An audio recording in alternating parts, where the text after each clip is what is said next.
मैं डॉक्टर पूर्णिमा Dixit inorganic chemistry में आज आप लोगों को hard and soft acids and bases में सहजीवन सिम्बायोसिस टॉपिक पर आपको हम डिस्कस करेंगे और आप लोगों को समझाएंगे कि सिम्बायोसिस क्या होता है, सहजीवन क्या होता है।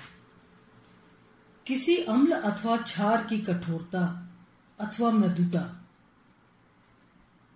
किसी परमाणु का निश्चित स्वाभाविक गुण नहीं है। मैं पहले भी आपको बता चुकी हूं कि अम्ल व क्षार जो गुण है ये सापेक्षता में होते हैं, कंपैरेटिव होते हैं।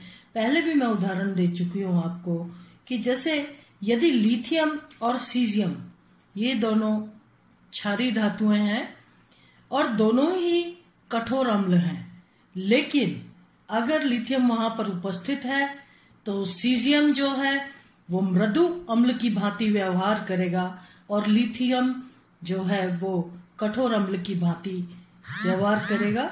अम्ल और क्षार किसी भी आयन का निश्चित गुण नहीं है, वो सदैव कंपैरिजन में चलता है। यदि किसी कठोर अम्ल के साथ दूसरा कठोर अम्ल जैसे लिथियम के साथ सीजियम उपस्थित है तो उन दोनों में से जो अधिक कठोर होगा वो कठोर अम्ल कहलाएगा और उसी की भांति व्यवहार करेगा, जबकि जो बचा हुआ दूसरा अम्ल है वो मृदु अम्ल की भांति व्यवहार करेगा।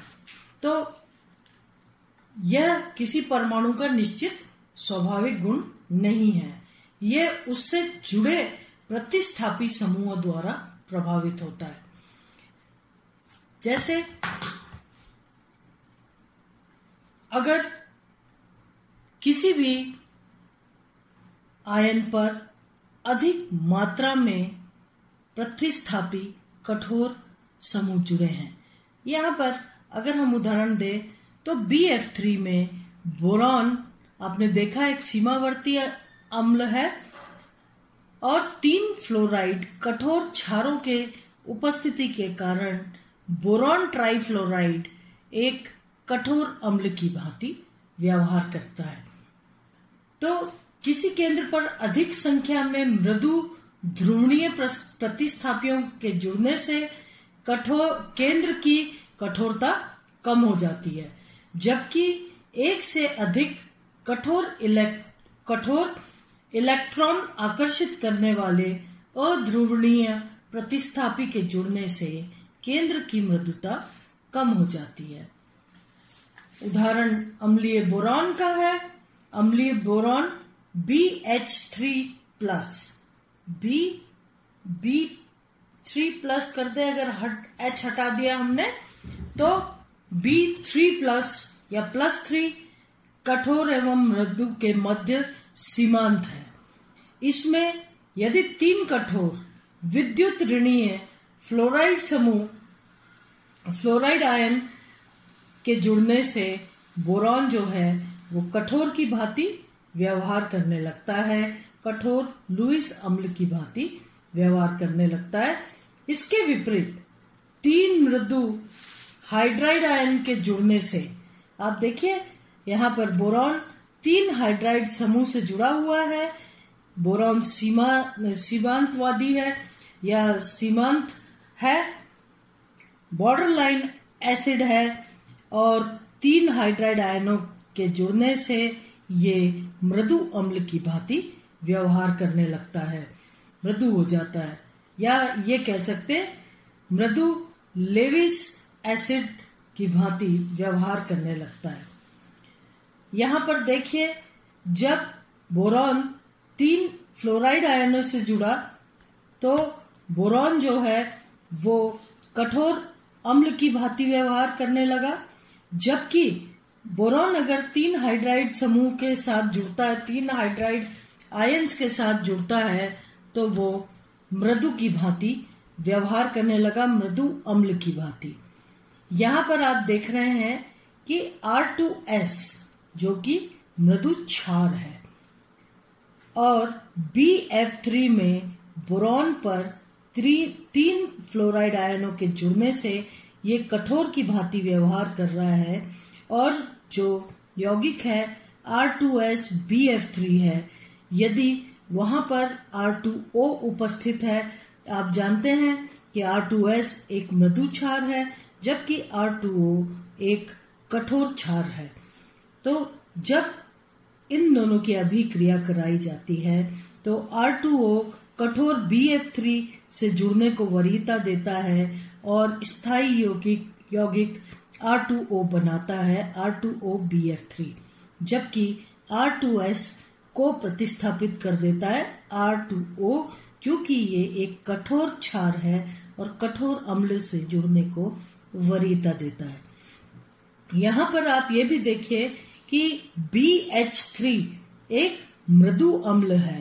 3 हाइड्राइड आयनों के जुड़ने से बोरॉन, जो कि बॉर्डर लाइन एसिड है, 3 हाइड्राइड आयनों के जुड़ने से ये मृदु हो गया और इसलिए R2O कठोर क्षार से जुड़ने को वरीयता न देकर के R2S, जो कि एक मृदु क्षार है, से जुड़ने को वरीयता देता है और स्थायी यौगिक R2S BH3 बनाता है, जहां पर जो R2S है वो R2O, जो कि कठोर क्षार है, को प्रतिस्थापित कर देता है।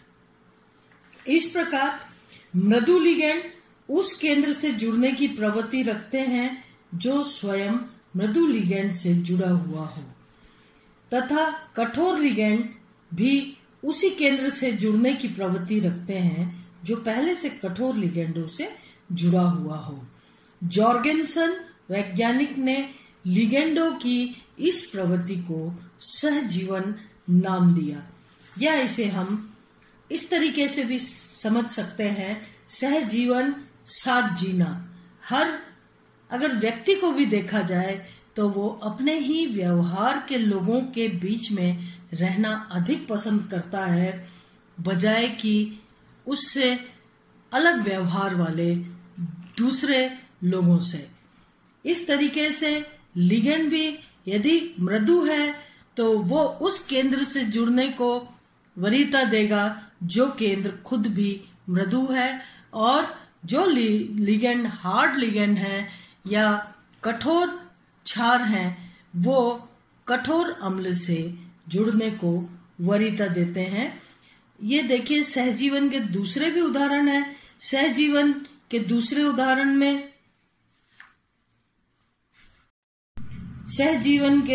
उदाहरण में यहाँ पर F3B बोरॉन सीमावर्ती अम्ल, जो कि 3 फ्लोराइड लिगेंड से जुड़ करके कठोर अम्ल से जुड़ करके BF3 कठोर अम्ल बना रहा है, BF3। और यहाँ पर NH3 भी उपस्थित है। NH3 जो कि एक कठोर क्षार है, कठोर अम्ल BF3 के साथ एडक्ट या योगोत्पाद, स्थायी योगोत्पाद बना रहा है। अगर किसी भी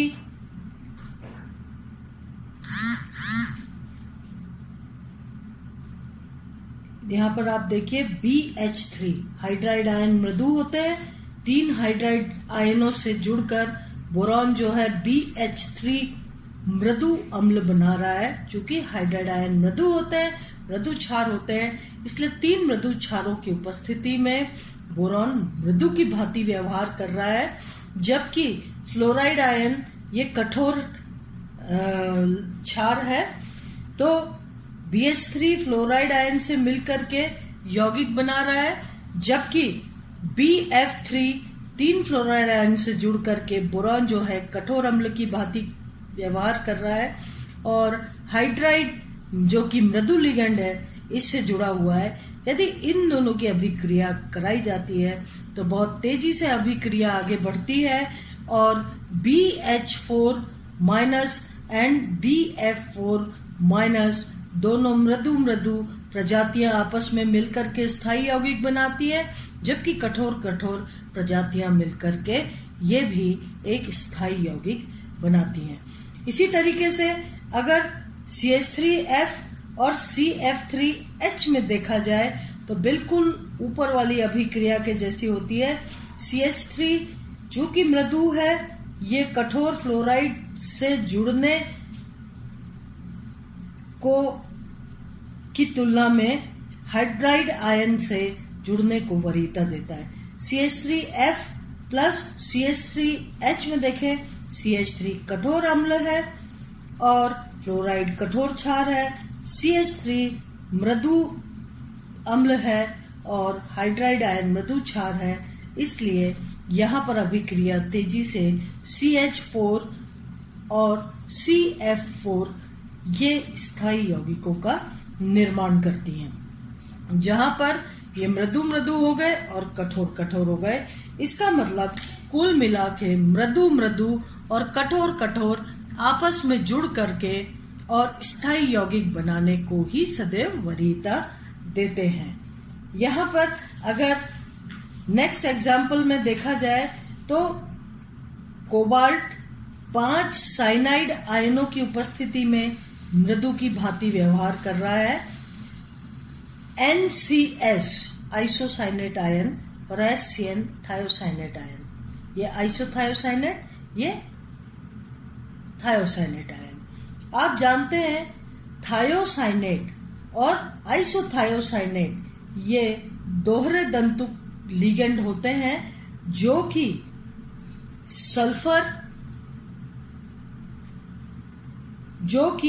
सल्फर और नाइट्रोजन दोनों की ही तरफ से जुड़ते हैं धातु आयनों से और संकुल का निर्माण करते हैं। यहाँ पर एक खास बात देखिए, सल्फर जो है ये एक कठोर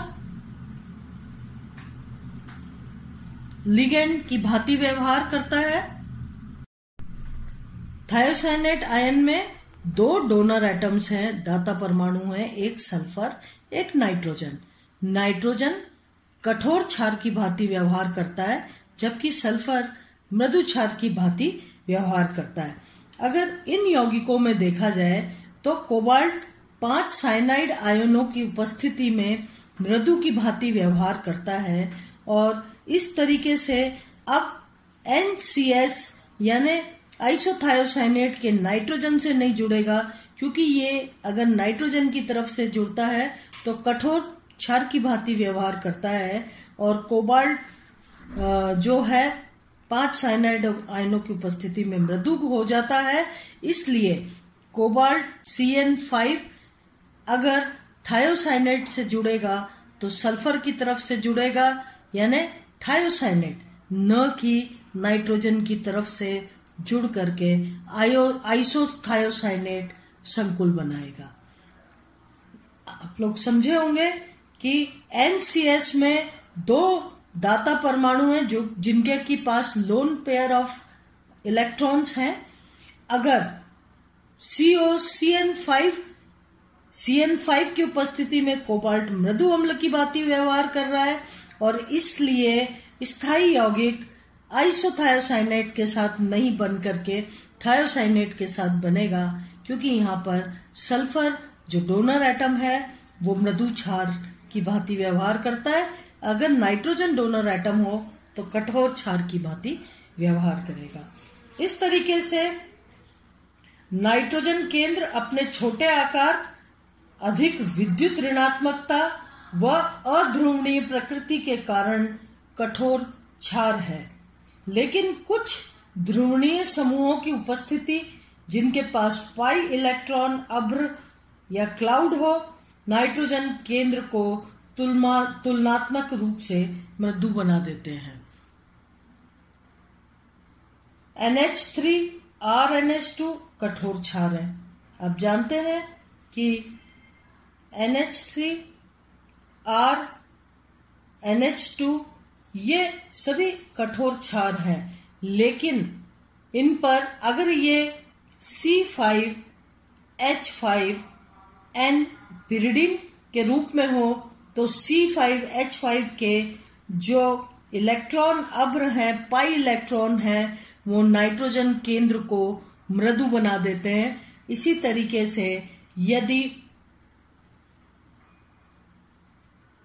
एनिलीन को देखा जाए, C5H C6H5NH2, इसे देखें एनिलीन को, तो इन पाई इलेक्ट्रॉन्स की उपस्थिति के कारण नाइट्रोजन जो है ये मृदु क्षार की भांति व्यवहार करने लगता है। इसके अलावा N3- तथा N2 ये सभी मृदु की भांति व्यवहार करते हैं।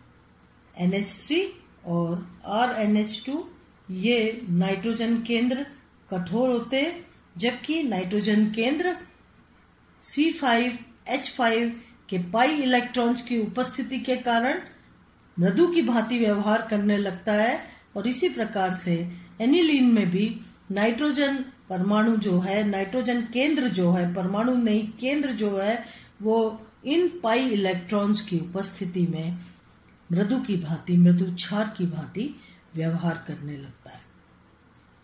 आज का लेक्चर यहीं पर, कल अगले दिन नई टॉपिक के साथ शुरुआत होगी। धन्यवाद।